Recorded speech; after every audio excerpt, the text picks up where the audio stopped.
Now from what I know, there are two sides to the coin of Twist Up. People that say Twist Up is amazing, and people that say Twist Up is terrible, which is the side I'm on personally. Now, after receiving comments stating that it's actually good, and having multiple conversations about Twist Up's ranking, I've decided to really do my due diligence and do the good old scientific method with Twist Up.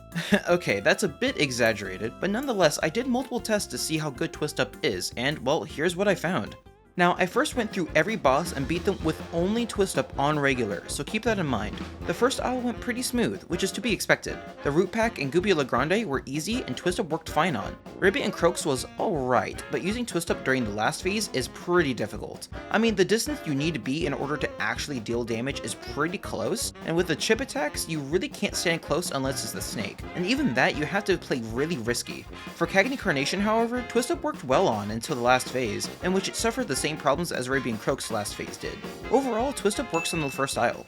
The second aisle is a bit different of an issue, however. For Bebby the Clown, getting past the first phase with only Twist Up is an absolute pain to get past without taking any damage. After that though, the rest of the fight goes pretty well. Baroness von Bonbon, however, was very difficult to beat with only Twist Up. Twist Up is not good for the fight overall and causes you to constantly be moving around, angling your shots just to get Twist Up to actually work well. And then there are random mini bosses to consider, and depending on your luck, it is either difficult or almost impossible to beat unless you play extremely well. And the suspect in question is Mufsky Chernikov. You really cannot get any good shots in unless you want to constantly risk taking damage. So if you get Mufsky Chernikov, you honestly have a better chance of just restarting rather than going through the whole boss fight. Even with the other mini bosses, Twist Up is weird to use against and is also hard to use against her final phase. After Baroness is the last non-plane boss fight, Grim Matchstick. And yeah, it's not good. So overall, I would say that Twist Up is not a good pick for Aisle 2. Aisle 3 is yet another change and for the better. Twist Up for Rumor Honeybottoms is not the worst pick once you get used to all the phases and how to aim, which the first phase was the hardest to get past without accidentally taking a hit. Captain Brineybeard is also not a terrible pick only because it works decently well for the last phase. Werner Vermin is finally a boss that Twist Up works well on and shreds the last phase if you spam your EXs. Twist Up also works wonders for Sally's stage play's third and last phase, specifically making the last phase a lot faster to go through. It also holds up on its own decently well for Phantom Express. The only thing I would say about Twist Up for this aisle is that although it seems to be a good pick, you do need to be good at the game and know how to use the weapon effectively to really get value out of Twist Up here. So the people that swear by Chaser as their godsend would most likely not be able to use Twist Up well for this phase. Inkwell Hell is an interesting situation for Twist Up because of the Kane Dice fight. Now, I'm not going to go through every mini-boss, but overall, Twist Up worked decently well for basically all the non-plane mini-bosses and Kane Dice himself. For the Devil, Twist Up proved to be decent as well through his other phases after some hiccups during the first phase.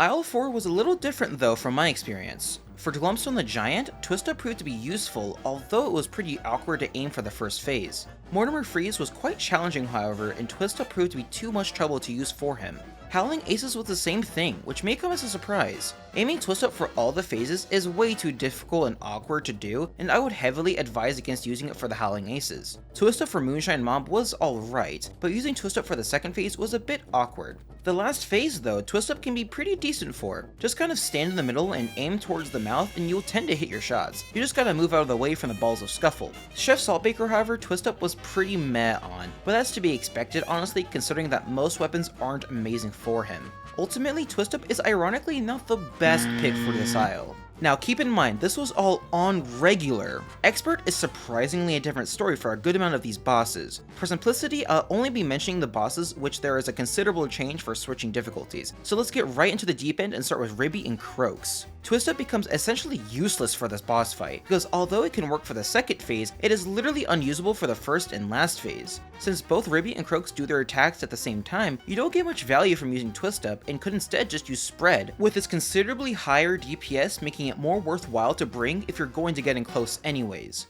Twist Up also loses some of its viability with Cagney Carnation. There's just too much going on to worry about positioning and constantly angling your shots in order for Twist Up to actually hit. You could still use it, but I would simply say it's not as good.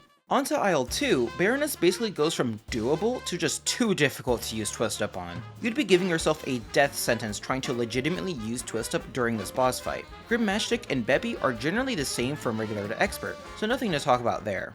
Not much changes for all three either. Rumor Honeybottoms and Captain Brineybeard become a bit more difficult, but other than that, Werner Vermin, Sally Stageplay, and Phantom Express stay generally the same in terms of difficulty from my experience. This is basically the same with Inkwell Hell with King Dice. Some mini-bosses for me personally, like Pippin Dot and Mr. Wheezy, increase in difficulty significantly, and Twist Up becomes more of a burden than a viable weapon for them by itself. Twist Up's viability for the Devil doesn't change much, but I found that the first phase's difficulty increased heavily when just using Twist Up. With Owl 4, Glumstone the Giant definitely amps up the difficulty during the first and second phase. Mortimer Freeze and Howling Aces just become even more difficult than they already were. Not much changes for Moonshine Mob other than just needing to avoid all the different attacks during the first phase. So now that we've gone over Twist Up's viability and struggles against every boss, let's go over our findings. Twist Up by itself tends to work well for at least half of the boss fight for the Root Pack, Goopy Legrande, Cagney Carnation, Beppy the Clown, Rumor Honeybottoms,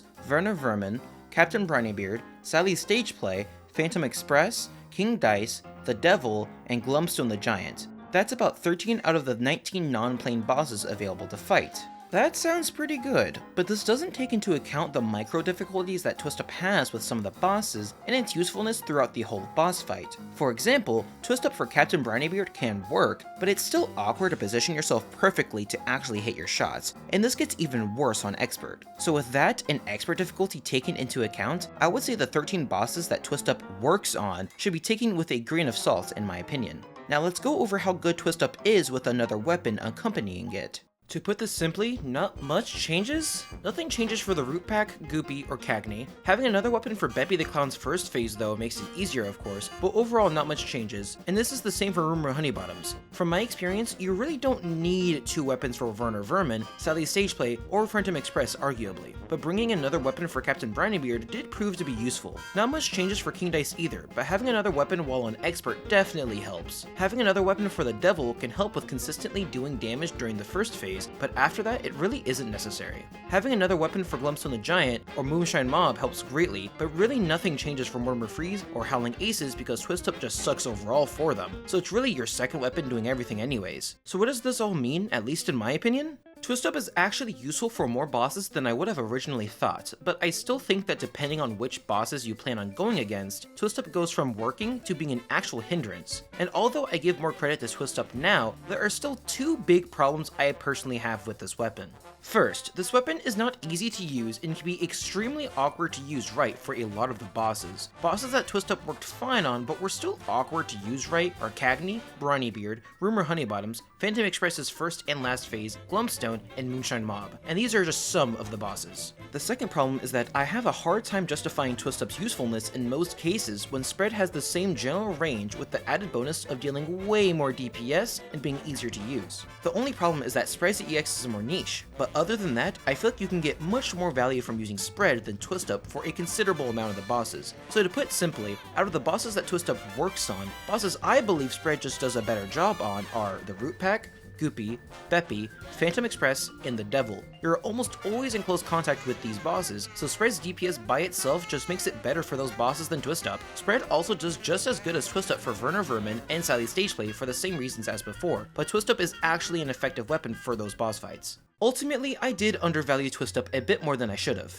After actually going through all the bosses using Twist Up, I found that Twist Up was actually doing more than I thought it would. However, I still find Twist Up is not an amazing weapon by any stretch of the imagination like others make it out to be. The awkward angles and positions you have to shoot at make it a very unattractive weapon, and with only its EX being its saving grace for making this weapon actually C tier, I would say at max this is a high B tier. This weapon is not as good as the weapons in A tier, and definitely not good for C tier. Spread does a better job overall than Twist Up, Lobber deals great burst damage and consistent heavy EX damage, and Charge Shot is, well, Charge Shot. So to even think about slipping in Twist Up with those heavy hitters literally just doesn't seem right to me. I hope this video helped you understand Twist Up and my outlook on it, and if you enjoyed this video, please consider liking, subscribing, and sharing to support the creation of these types of videos. I really have been appreciating the support and interacting with everyone and answering comments, so let's start talking in the comments down below and I'll most definitely see it and respond. With that, I hope you all have a great day.